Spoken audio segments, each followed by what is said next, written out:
சட்டம் போட்டு திருடுற கூட்டம் திருடிக் கொண்டே இருக்குது. அதை சட்டம் போட்டு தடுக்கிற கூட்டம் தடுத்து கொண்டே இருக்குது. அண்ணா நாமம் வாழ்க, எம்ஜிஆர் நாமம் வாழ்க, புரட்சி தலைவி அம்மா நாமம் வாழ்க.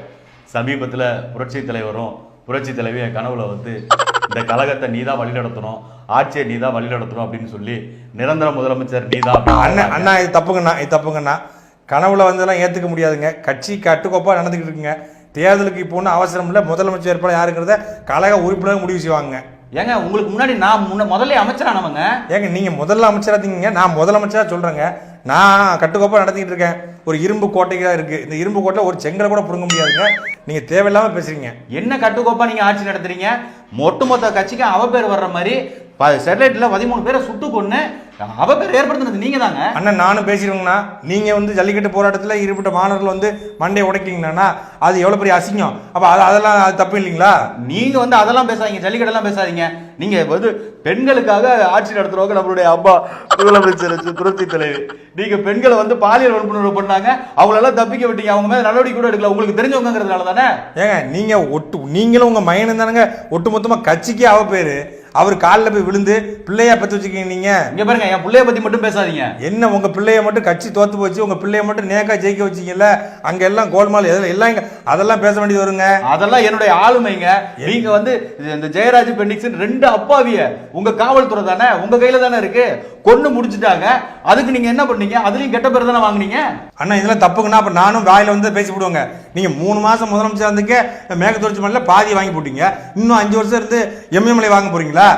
நீங்க தப்பா, நீங்க தப்பான ஆளுங்க. உங்களெல்லாம் ஆக முடியாது. நீங்க கேணியில தண்ணி குடிக்கிறதுக்கு பொதுமக்களை விடல, அது சமூக நீதி எதிரானதுல. சமூக நீதியை பத்தி நீங்க பேசுறீங்களா? நாட்டு மக்கள் கொரோனாவில் பாதிப்படைஞ்ச போது அவங்களுக்கெல்லாம் எதுவும் செய்யல. நேரடியா போய் எஸ்வி சேகருக்கு போய் பால் பாக்கெட் வாங்கி கொடுத்துட்டு சமூக நீதி பேசுறீங்களா? என்ன பேசிக்கிட்டு இருக்கீங்க? நீங்க வார்த்தை தப்பா இருக்குங்க. மரியாதை அவ்வளவுதான் உங்களுக்கு பாத்துக்கோங்க. அப்புறம் நீங்க அதை முதலமைச்சர் வேட்பாளர் நீங்க கிடையாதுங்க. அது அவ்வளவுதான், கழகம் முடிவெடுத்துருச்சு. அப்ப எல்லாத்தையும் பேசிட வேண்டியதாங்க. என்ன பேசுவீங்க? அப்ப நீங்க செஞ்ச எல்லாத்தையும் பேசிடுவான். எங்க 3 ரூபா மாஸ்க 12 ரூபாய்க்கு வித்தது இல்லாம நீங்க அதுல எல்லாம் கொள்ளையடிக்கலையா? இதை பாருங்க, சேகர் ரெட்டி கூட சேர்ந்துட்டு நீங்க பண்ண லீலைகளை ஒட்டுமொத்தமா நக்கீரில இருந்து ஆனந்தம் வரைக்கும் கிளிக்கிறான். தமிழ்நாடு முழுக்க ஆத்துமல்ல அள்ளி வித்தது யாரு?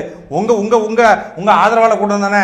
ஏங்க அந்த ஆத்துமல்ல எல்லாம் வாங்கிட்டு போய் நீங்க தாங்க அந்த ஊர்ல முன்னாடிலாம் சாப்பிட போனா சேலத்துல செல்வி மெஸ் எங்க இருக்குன்னா நேரா போய் சாப்பிடலாம். இப்ப 8 பாலம் தாண்டி 9வது பாலத்துல கீழே இறங்கி 10வது பாலத்துக்கு அடியில் இருக்குது செல்வி மெஸ்ங்கிறான். அந்த ஊருக்கு சேலம் வச்ச போல பாலம்னு வச்சு வந்திருக்கலாம். நீங்க மிச்சம் மட்டும் தின்னு இருந்தீங்க. எதுக்கு நீங்க செல்வி மெஸ்ஸுக்கு போறீங்க? சாப்பாடு தான் உங்களுக்கு மிச்சம் மெயினா. ஏங்க சோறு பசிக்கும்லங்க.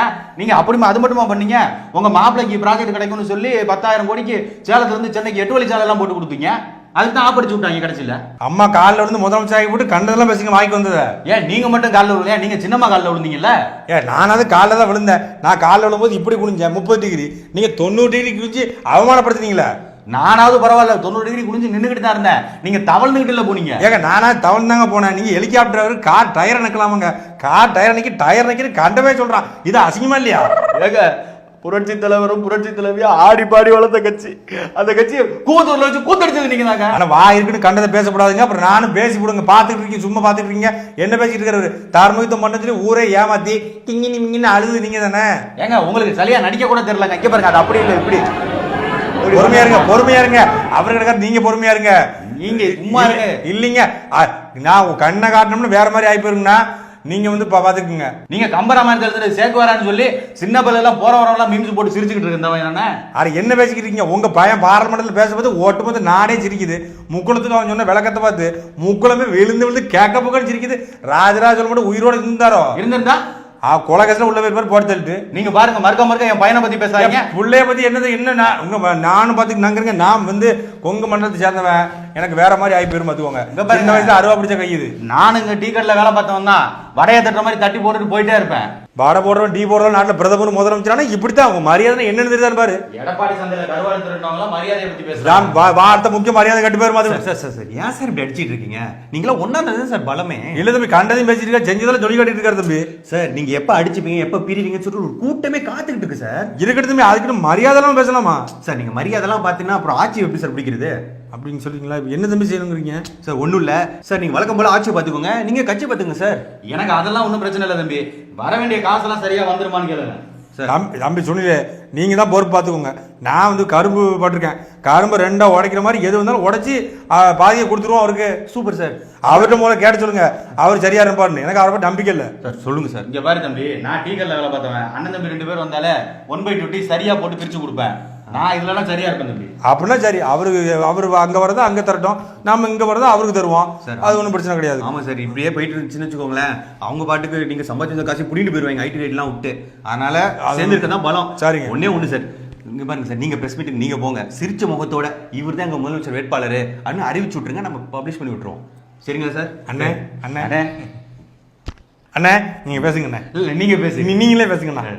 3.5 வருஷமா அம்மா இல்லாத குறைய நமக்கு வந்து ஆட்சியின் மூலியமாக நிறைவேற்றுறது ஆண் அம்மாவா நம்ம அருமை அண்ணன் மட்டும்தான். இப்போதான் எருமண்ணா இப்ப அருமண்ணங்கிறாங்க. என்னங்க இப்படி சொல்லிட்டீங்க? அம்மா வந்து எப்பெல்லாம் அம்மாவுக்கு பிரச்சனை வருதுங்களோ, இக்கட்டான சூழ்நிலாம் கழகத்தை காத்து முதலமைச்சர் பொறுப்பேற்று அம்மா வந்தோடனே அதை விட்டு கொடுத்துற அந்த அந்த மனசு யாருக்குன்னா வரும். நீங்க ஒரு சுமதாங்கிங்கண்ணா.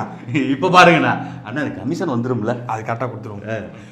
3 வருஷத்துல ஆட்சி எப்ப வேணாலும் கவரும் அப்படின்னு எல்லாரும் எலவகத்தை கிளிப்பாரி உட்கார்ந்து இந்த காலகட்டத்தில் ஆட்சியையும் கட்சியும் காப்பாத்துறதுக்கு கூவத்தூருங்கிற புனித தலத்துல போய் தன்னுடைய சாணக்கியத்தனத்தை பயன்படுத்தி ஆட்சியை கட்சியை காப்பாத்தின சாணக்கியன் நீங்க. என்னங்கண்ணா, ஜல்லிக்கட்டுங்கிற ஒரு புரட்சிகரமான போராட்டத்துல இளைஞர் மத்தியில் ஜல்லிக்கட்டு நாயகன்னு பேரெடுத்த ஒரு மாபெரும் வீரர்னா நீங்க. கான்ட்ராக்ட் பாதி அதெல்லாம் கொடுத்துருவோம். 8 வழிச்சாலைனா பாதி வச்சுக்கோங்கண்ணா. என் மாப்பிள்ளைக்கு பாதி ரோடுங்கண்ணா, உங்க மாப்பிள்ளைக்கு பாதி ரோடுங்கண்ணா. டோல் வந்து இந்த பக்கம் பாதி அந்த பக்கம் பாதி. ஆமா, 2 டோல் உங்கன்னா 2 ரோடு எங்களுக்குண்ணா. இல்லைன்னு ஒன்று பண்ணுங்கண்ணா, விழுப்புரம் வரைக்கும் நீங்க ரோடு போட்டுக்கோங்க, விழுப்புரத்துலேருந்து சென்னை வரைக்கும் நான் போட்டுக்கிறேன். தேனியில் பாதி மேற்கு தொடர்ச்சி மலையை பிரிச்சுக்கோங்க. இப்போ பேசுங்கண்ணா. ஸ்டெர்லைட் போராட்டத்துல மத்திய அரசு 13 தமிழர்களை சுட்டு கொண்டப்ப அந்த மக்களுக்கு பாதுகாத்து அந்த உணர்வுக்கு மதிப்பளிச்சு தமிழ்நாட்டின் காப்பர் அரணாக நின்றது. காப்பர் அண்ணன் தர்ம யுத்தங்கிற ஒரு புரட்சிகரமான யுத்த நிறுத்தி காலகத்தை காப்பாத்தி வாழும் 2வது காந்தியை நிரூபிச்சது நீங்க தானே. அது மட்டுமாங்க, தனி ஒரு மனிதனுக்கு பால் பாக்கெட் இல்லைன்னா ஜகத்தினை அழித்துடுவோம்னு பாரதாசன் சொன்னதை இன்னைக்கு போய் பால் பாக்கெட் வாங்கி கொடுத்து நிறைவேற்றினது நம்ம அண்ணன் தான், வாழும் பாரதிதாசன். அண்ணா என்னங்கண்ணா இன்னும் இப்படி புலந்தீங்க? உங்க பிள்ளை தானங்க ஒட்டுமொத்த இந்தியாவுக்கே நல்ல பேருங்கண்ணா. பாராளுமன்றத்தில் அதை மாதிரி ஒரு பேச்சு, அடடா என்ன ஒரு காதுக்கு இனிமையான பேச்சு. பேசும்போது நேரில் வந்து பேசணும் மாதிரி இருக்கு. அப்படி ஒரு பிள்ளைய வளர்த்துறது, ஒட்டுமொத்த கட்சியே தோத்தாலும் பரவாயில்லன்னு சொல்லி பிள்ளைய மட்டும் ஜெயிக்க வச்சு கட்சியை காப்பாத்தின காவல் தெய்வம்னா நீங்க. அது மட்டுமா, 2 பேர் காவலர்கள் 2 பேரும் தெரியாம கொண்டுட்டாங்கன்னு அவங்க குடும்பத்துக்கு உதவி செய்து காப்பாற்றி அந்த குடும்பத்துக்கு மட்டும் இல்லாம ஒட்டுமொத்த தமிழ்நாட்டுக்கும் எல்லை தெய்வமா காவல் தெய்வமா நிக்கிறது நீங்க தானே. ஆனா என்னங்கண்ணா, நம்ம புள்ள பாராளுமன்றத்தில் பேசுற பேச்சு அந்த இங்கிலீஷ் இருக்கே, போதுண்ணே ரொம்ப புகழாதீங்கண்ணே. சரிங்கண்ணா, அறிவிச்சு விட்டுருக்கேன்னா அப்புறம் வர்றது சரியா வந்துடும். சரியா இருக்கு, சரியா இருக்கு.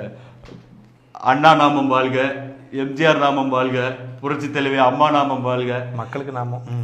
எம்ஜிஆர் புரட்சி தலைவர் அவர்களும் அம்மையார் புரட்சி தலைவி அவர்களும் வந்து என்னுடைய கனவுல சொன்னது போல ஒட்டுமொத்த 10 கோடி அதிமுக தொண்டர்களுடைய மனநிலை போல கண்காணிப்பு குழு சொன்னது போல 2021 தேர்தலில் நம்ம கழகத்தின் சார்பாக முதலமைச்சர் வேட்பாளரா நம்ம அருமை அண்ணன் எடப்பாடியார் அவர்களை வந்து நான் வந்து அறிவிக்கிறேன். நமக்குள்ள என்ன சட்டம் இருந்தாலும் அவங்க ஆட்சிக்கு வந்துடக்கூடாதுன்னு. அது முடியாதுண்ணே. இலவு காத்த கிளி தான். ஆக கடல் ஒத்தி கருவாடு சாப்பிடலாம் என்று குடல் ஒத்தி செத்து போட்டா குகுவா கொக்கு இது கொக்கு சொல்லி பார்த்தோம் ஒரு தடவை. குடல் ஒத்தி கருவாடு திக்கலாம் என்று கடல் ஒத்தி என்ன இது சொல்லிட்டு வரது இல்லையா? வரப்போகுது வெளியே போகிறதா தான் இப்படி அள்ளி கட்டிட்டு போக வேண்டியதா. ரெண்டரை பிரச்சனை உனக்கு நியூஸ் பார்த்தீங்களா டேடி? அவன் பார்த்தேன், ரொம்ப அருமையாக வந்திருக்கு. ஒரு மெடிக்கல் மிராக்கள், என்னால் நம்பவே முடியலை. என்ன டேடி சொல்றீங்க? அப்பா ஐபிஎல் தானே சொல்ற, தோடி அருமையாக பிடிச்சாரு கேட்ச். ஐயோ டேடி, அவங்க இபிஎஸும் ஓபிஎஸும் சேர்ந்து இபிஎஸ் முதலமைச்சர் வேட்பாளராக அறிவிச்சிட்டாங்க டேடி தலைவரை. அப்படியா? ஏற்கனவே அவங்க ஒன்றாதானே இருந்தாங்க, அதை விட பிரச்சனை இல்லை. இது ரொம்ப இக்கட்டான காலகட்டம். உன்னுடைய முழு திறனை பயன்படுத்தி கழக உறுப்பினர் சொல்லி அதை பீக்க கட்டி சொல்லி துபாய்க்கு ஒரு டிக்கெட் போட சொல்லி நேரடியாக போய் கிரிக்கெட்டை பார்க்கணும். எப்போ பாரு கிரிக்கெட்டுன்னு 50 லட்சம் செலவு பண்ணி விக் வாங்கி கொடுத்த என்ன செருப்பால் அடிக்கணும் டாடி. இல்லப்பா அப்படி சொல்லிட்டேன். போகும்போது அப்பா கிட்ட அதை டிஃபன் சொல்லிட்டு போயிரு. கடைசி வரைக்கும் டிஃபன் தான் சாப்பிடணும் நீங்க. சாட்டை எடுத்து நாட்டை திருத்து இளம் தலைமுறை தானே நீ வழி